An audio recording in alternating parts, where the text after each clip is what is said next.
General Jennie Carignan, Canada's first female Chief of Defence Staff, has made headlines by confronting U.S. Senator Jim Risch over his remarks questioning the role of women in combat.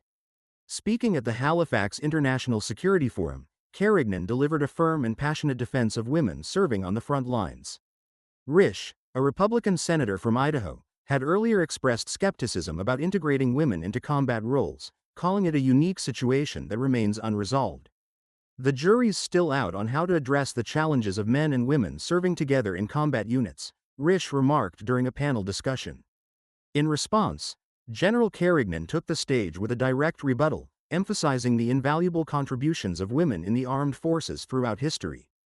After 39 years as a combat arms officer, risking my life in multiple operations worldwide, I find it shocking that in 2024, we still debate women's contributions to defense and national security.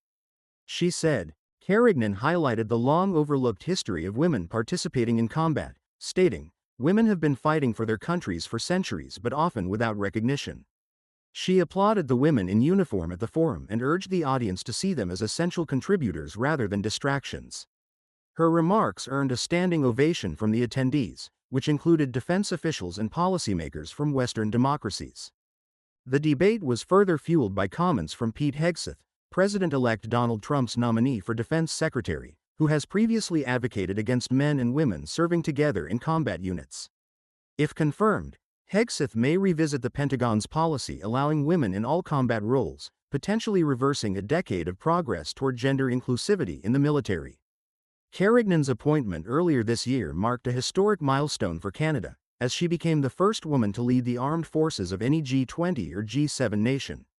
Her extensive career includes deployments to Iraq, Afghanistan, and Syria, as well as leadership roles addressing military culture and conduct. The forum also touched on NATO's criticism of Canada's defense spending, with Risch stating that Canada must do more to meet its commitments. However, Carignan's powerful defense of gender equality took center stage, resonating as a pivotal moment in the ongoing conversation about women's roles in modern militaries. General Carignan's remarks serve as a reminder of the progress made and the challenges that persist as nations strive for equality and recognition in the armed forces.